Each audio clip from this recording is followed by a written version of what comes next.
অৰ্জুন এটা জীৱ তেতিয়ালৈকে দেৱলোকত থাকিব পাৰিব যেতিয়ালৈকে তাৰ পুণ্য থাকে।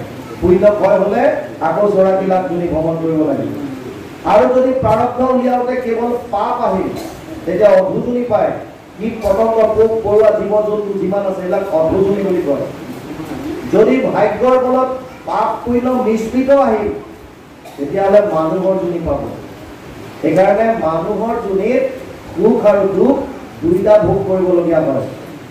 এনেকুৱা কোনো মানুহ নাই পৃথিৱীত যোনে ক'ব পাৰে যে মই কেৱল সুখত দিন কটাইছো, আৰু এনেকুৱা কোনো নাই যোনে ক'ব পাৰে যে মই কেৱল দুখত দিন কটাইছো। অসম্ভৱ। কাৰণ মানুহৰ জীৱন পোৱা মানে মিশ্ৰিত কৰ্ম আহিবই লাগিব। তাত মিশ্ৰিত মানে পাপ পুণ্যৰ মিশ্ৰণ, মিশ্ৰণ মানে সুখ দুখ দুইটা পাব লাগিব। সব সাইন্টিফিক বস্তু ইয়াত। সেইকাৰণে মানুহৰ জীৱনটো কি বুলি কৈছে? সাধনৰ যোনি বুলি কৈছে ইয়াত। আপুনি দেৱযোনিটো কৈছে সেইটো ভোগ কৰিবলৈ, তাত একো ঘটিব পৰা উপায় নাই। অধুজনীও আহিছে, তাতো ঘটিব পৰা উপায় নাই। কেৱল মানুহৰ যোনিত আপুনি যদি একান্তভাৱে কৃষ্ণক শৰণ লৈ যুৱ ধৰ্মৰ মতে কৰ্মখিনি কৰিলে, তাক গুৰুৰ কৃপাত প্ৰভু ভগৱন্তৰ দয়াত কেতিয়াবা যদি এই সঞ্চিত কৰ্মৰ টোপোলাটো যদি বাৰ্ষ্ট হৈ যায়, নষ্ট হৈ যায়, তেতিয়া আপোনালোকে বা আমি আৰু পুনৰ আহিব নালাগে। কাৰণ আহিবলৈ যিটো আছিলে টোপোলা সেইটোৱে শেষ হৈ গ'ল, খতম। কি ভোগ কৰিবলৈ আহিছে শেষ। সেইটোকে মুক্তি বুলি কৈছে। আল্টিমেটলি তেতিয়াহে বৈকুণ্ঠত যাব পাৰিব। কেতিয়া সম্ভৱ? যুৱ ধৰ্মৰ ফালৰ পৰা কলি যুগত কৃষ্ণত একান্তভাৱে শৰণ লৈ ভগতৰ সংগত থাকি তেওঁৰ লীলাসমূহ শ্ৰৱণ কীৰ্তন কৰি সমস্ত প্ৰাণীৰ প্ৰতি যদি আমাৰ বিষ্ণুময় ভাৱ যদি আহে, সেইটো তেতিয়া সম্ভৱ হ'ব। সেইকাৰণে প্ৰহ্লাদে প্ৰথমে কৈছে দুৰ্লভ মনুষ্যৰ জন্ম পায়া যিটো বুদ্ধিমন্ত দেৱে হয়, কুমাৰ কালত হুয়া একমত ভগৱতী আচৰণ। কৌমাৰ আচৰে প্ৰাজ্ঞ ধৰ্মান ভগবতামিহ দুৰ্লভম মানুষ দেহ তত্ৰাপি ধ্ৰুবম অৰ্ধনম 701 সপ্তম স্কন্ধ ষষ্ঠ অধ্যায় প্ৰথম ভাগৱত। প্ৰহ্লাদে কৈছে কুমাৰ কালৰ পৰা ভক্তি আচৰণ কৰা। কিয় ক'লে? আমাৰতো প্ৰায়বিলাক ইয়াত দেখা যায় যে কুমাৰ কোনোৱে নাই, কম আছে। আৰু ভাগৱতে কৈছে কুমাৰ কালৰ পৰা। শ্ৰীমন্ত শংকৰদেৱ সংঘৰ ফালৰ পৰা 11 বছৰৰ পিছতে শৰণ দিয়াৰ কথা কৈছে। কিয়? কিহৰ কাৰণে কয়? কুমাৰ কালৰ পৰা। চাওক, আমি বজাৰৰ পৰা যেতিয়া এটা কিবা বস্তু কিনি আনো, ইলেক্ট্ৰনিক্স কিবা এটা বস্তু এটা আনিলে, আপুনি এটা ফোন আনিলে, লেপটপ আনিছে, বা আজিকালিতো মুখত ঘঁহা কিবা ঘঁহাটো তাৰ ভিতৰত এখন কাগজ থাকে। কাগজখন আগতে পঢ়ি চাব লাগে, যিটো বস্তু আনিছে তাক কেনেকে ব্যৱহাৰ কৰিব। লিফলেট এখন থাকে, মেনুৱেল এখন দিয়া থাকে তাত। যদি সেইমতে ব্যৱহাৰ নকৰে তেতিয়াহ'লে বস্তুটো অপকাৰ হ'ব, বা আপোনাৰ যোনে ব্যৱহাৰ কৰিছে তাৰ ভয় হ'ব পাৰে, অপকাৰ হ'ব পাৰে। সাধাৰণ বজাৰৰ বস্তু এটা আনি আমি আগতে জানি ল'ব লাগে কেনেকে ব্যৱহাৰ কৰিম। আৰু তেনে ক্ষেত্ৰত দুৰ্লভ দেৱৰ দুৰ্লভ মানুহৰ দেহা, যিটো দেহা পাবৰ কাৰণে ব্ৰহ্মাৰো প্ৰাৰ্থনী নৰতনু অনুভৱ বুলি আমি গাই থাকো।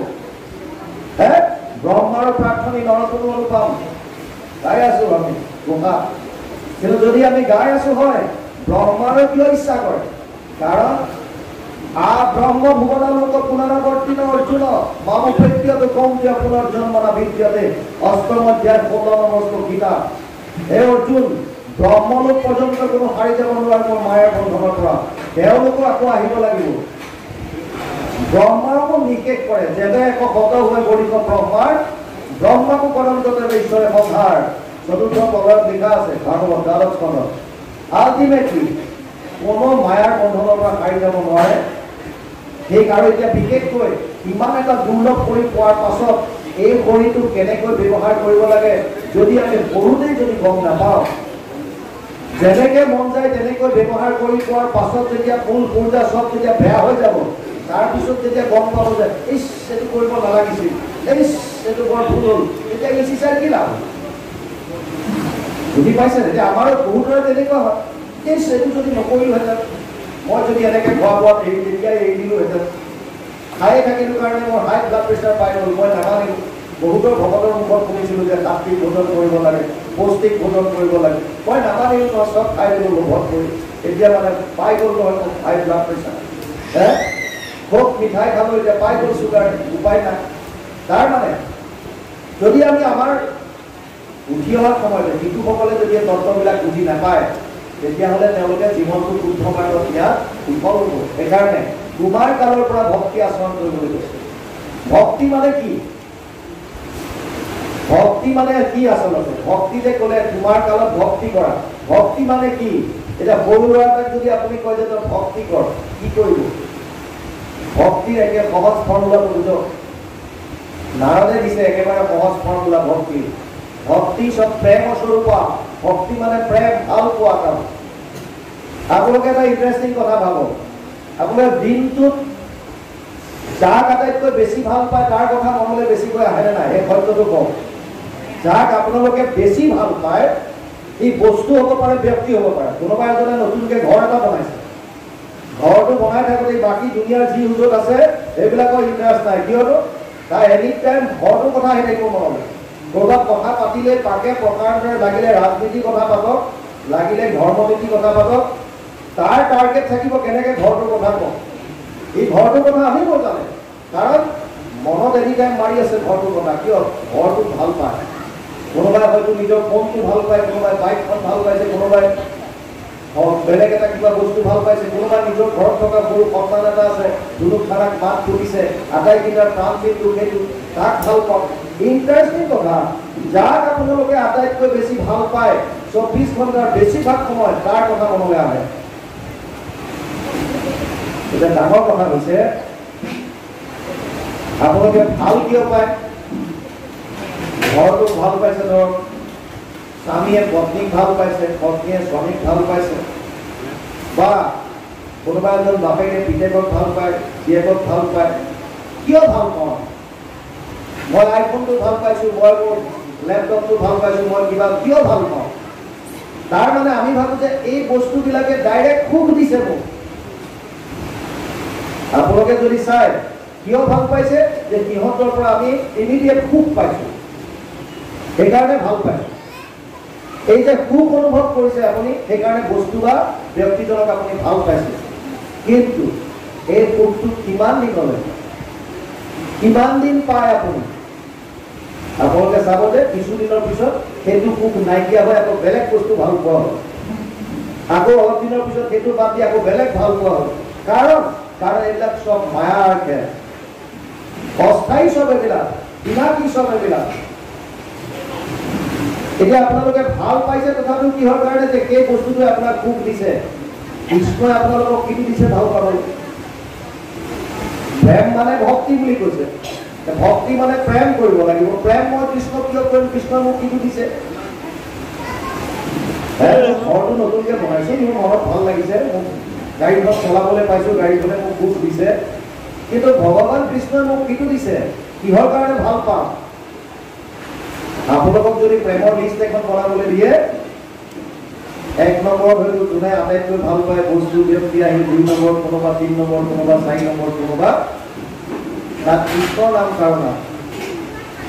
আৰু ইণ্টাৰেষ্টিং কথা, কৃষ্ণৰ নাম নথকাৰ কাৰণে যিমান শাস্ত্ৰই নকওক কিয় মোৰ কথা মনত পেলা মনলৈ নাহে। কাৰণ কৃষ্ণক ভালেই নাপাওঁ। যিদিনা কৃষ্ণক ভাল পাবলৈ ল'ব, তাৰপিছত বেলেগে ক'ব নালাগে। আপুনি যাক ভাল পায় অট'মেটিকেলি আপোনাৰ মনলৈ তেওঁৰ কথা আহিব। কিন্তু কৃষ্ণক কিয় ভাল পাব?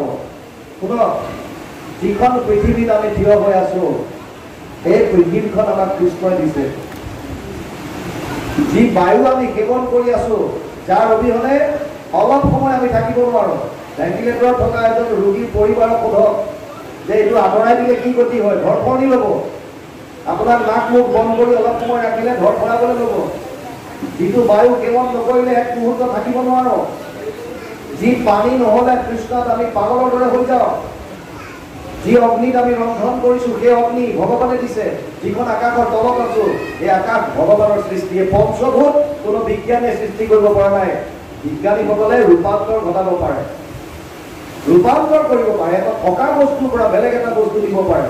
কিন্তু এই পঞ্চ মহাভূত আৰু আটাইতকৈ ডাঙৰ বস্তু ভগৱানে দিছে অচেতন কৰা দেহ প্ৰাণেন্দ্ৰিয় জীৱক ভূজান্ত নানাবিধ বিষয়। পৰমাত্মা বুলি তাক কহে মুনিগণ। এইটো পৰম তত্ত্ব জানিবা নাজন পিপ্পলায়ন।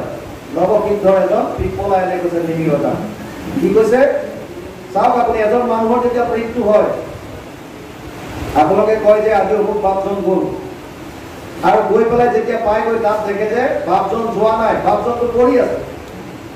আৰু চবেই কৈ আছে ইছৰাম এই বেচেৰা কালি সন্ধিয়া কথা পাতিছে, আজি ৰাতিপুৱা 4টাতে গ'ল, কিন্তু মানুহটো পৰি আছে আগত, বগা কাপোৰ দি ঢাকি গৈছে, এই একে হাত ভৰি নাক মুখ চব আছে। তথাপিও মানুহে কৈ আছে আগতে থকা মানুহটোক দেখি দেখি এই বেচেৰাটো কালি সন্ধিয়া কথা পাতি আছিল, আজি পুৱা 4টাতে গ'ল। গ'ল গ'ল কৈ আছো, কিন্তু যোৱাটো নাই, মানুহটোতো তাতে আছে, গ'ল কোন? গ'ল কোন? তেতিয়া যিটো মানুহক চাই চাই ৰমেশ দিনেশ জুলি যাকে যি নাম নিদিয়ক, বোলে কালি বেচেৰাৰ লগত কথা পাতি আছিলো, সি আজি পুৱাই ৰাতিপুৱা 4টাতে গ'ল, দেখিছনে তই? আৰু আল্টিমেটলি যিটো মানুহক কৈ আছো যে এই মানুহটো গ'ল গ'ল গ'ল গ'ল, একে ইন্দ্ৰিয়বিলাক আছে, কিন্তু সচেতন নহয়। যিটো শক্তিৰ আত্মাৰূপে হৃদয়ত থাকি, পৰমাত্মাৰ ৰূপে হৃদয়ত থাকি যিটো সচেতন কৰি ৰাখিছিল, সেইজন কৃষ্ণক আমি ভাল পাব লাগে। কিয়? যে তেওঁৰ অবিহনে আমাৰ জীৱনৰ কোনো মূল্য নাই, অস্তিত্ব নাই, এক মুহূৰ্ত আমি থাকিব নোৱাৰো। এই তত্ত্বটো যদি আমি ভালকে অনুধাৱন কৰিব পাৰো, উপলব্ধি কৰিব পাৰো, তেতিয়া কৃষ্ণক ভাল নোপোৱাকে কোনো ব্যক্তি থাকিব নোৱাৰে। সেইকাৰণে ইয়াত প্ৰহ্লাদে কৈছে দুৰ্লভ মনুষ্য জন্ম যিটো পায়া, বুদ্ধিমন্ত যেবে হয় কুমাৰ কালত ভূয়া একমত ভকতি কাছৰ হয়। মনুষ্য জনমে ধৰ্ম অৰ্থ কাম মুখ্যক পাৰে দিবাক, হেন জানি যত ভকতি কৰক যাৰ ইচ্ছা কৰিবাক। মনুষ্য জনমে ধৰ্ম অৰ্থ কাম মুখ্যক পাৰে দিবাক। যদিও ভাগৱত এই 4টা বস্তুৰ ওপৰত, সেইটো কৈতৱ ধৰ্ম বুলি কয়, কৈতৱ 4 পুৰুষাৰ্থ, ইয়াৰ ওপৰতে ভাগৱত কেৱল ভক্তি কথা আছে। তথাপিও যদি 4 পুৰুষাৰ্থটো যদি বিচাৰে, তেতিয়াহ'লে কেৱল মনুষ্য জন্মতে সাৰ্থক। আৰু ইণ্টাৰেষ্টিং কথাটো শুনক, 4 পুৰুষাৰ্থৰ প্ৰথমতে সিকুৱেন্সটো বুজক। ইয়াত কৈছে ধৰ্ম অৰ্থ কাম মোক্ষ। এতিয়া আমি কি কৰিছো? ধৰ্মটো বাদ দিলো সম্পূৰ্ণৰূপে, আৰু মোক্ষৰ কথা চিন্তা নকৰো। আমাক মাজৰ 2টা বস্তু লাগে, কিন্তু অৰ্থ লাগে মানে টকা পইচা, আৰু কাম মানে কামনা বাসনা পূৰ্ণ কৰা। গতিকে 4 পুৰুষাৰ্থৰ 2টা আমি লাগি আছো, কেৱল ধৰ্মটো নকৰো, মুখ্যৰ কথাও চিন্তা নকৰো, মাজৰ 2টা বস্তু আমাক লাগে। যদি সততাৰ মাজেৰে আপুনি অৰ্থ উপাৰ্জন কৰে, তেতিয়াহ'লে তাত একো গণ্ডগোল নাই। সংসাৰতে আছে যেতিয়া আমাক পইচাৰ প্ৰয়োজন হয়। ব্যৱসায়িক জীৱনত সেইকাৰণে পৰিশ্ৰম কৰিবলৈ কৈছে। অৰ্জুনকো গীতাত কৈছে নিয়তম কুৰু কৰ্ম ত্বম কৰ্ম জ্যায়হিয় কৰ্ম শৰীৰ যাত্ৰা বিচতে না প্ৰসিদ্ধ কৰ্মণি। 2য় অধ্যায় 8 নম্বৰ শ্লোক গীতা। হে অৰ্জুন, তোৰ কৰ্তব্য কৰ্মকে কৰ, আৰু যদি নকৰা এদিন তোৰ শৰীৰৰ লগ নিদিয়া হ'ব। এটা মানুহক যদি হাত ভৰি লৰচৰ নকৰাকৈ আপুনি এসপ্তাহ যদি পেলাই থৈ দিয়ে, পিছত হাত উঠাবৰ কাৰণে দিগদাৰ লাগি যাব, যদি লৰচৰ নোহোৱাকৈ থৈ দিয়ে। কৰ্ম যদি আমি নকৰো, পৰিশ্ৰম যদি নকৰো, এই শৰীৰটো লগ নিদিয়া হ'ব কম দিনৰ ভিতৰত। সেইকাৰণে পৰিশ্ৰমটো কৰিবই লাগিব। আৰু সংসাৰ চলাবৰ কাৰণে ধৰ্মৰ মাজেদি অৰ্থ উপাৰ্জন কৰিবলৈ কৈছে। সেই অৰ্থৰ দ্বাৰা কামনা বাসনা পূৰণ কৰাৰ আপত্তি নাই। আপুনি যদি ধৰ্মৰ মাজত থাকি সততাৰে যদি অৰ্থ উপাৰ্জন কৰিছে, তাৰ দ্বাৰা আপুনি কামনা আপোনাৰ যিখিনি দৰকাৰ সেইখিনি বস্তু লওক, আৰু তেনেকৈ যদি আপুনি চলে, আপুনি মুখ্যটো পোৱাটো নিশ্চিত, কাৰণ আপোনাৰ কৰ্মত কোনো ধৰণৰ বেয়া ভাৱ নাই। সেইকাৰণে ইয়াত কৈছে মানুহৰ জন্মতে এইখিনি কেৱল সামৰ্থ্য আছে, বা মনুষ্য জনমে ধৰ্ম অৰ্থ কাম মুখ্যক পাৰে দিবাক। এই 4 পুৰুষাৰ্থ দিয়াৰ কিবা যদি উপযুক্ত বুলি সেইটো হৈছে মনুষ্য জন্ম। হেন জানি যত ভকতি কৰো যাৰ ইচ্ছা কৰিবাক। যোনে ইয়াক এই সংসাৰৰ পৰা পাৰ হোৱাৰ ইচ্ছা আছে, এই সকলৰ কাৰণে কৈছে তোমালোকে কেৱল মাত্ৰ ভক্তি কৰা। ভক্তি মানে কৃষ্ণক ভাল পাবলৈ শিকা।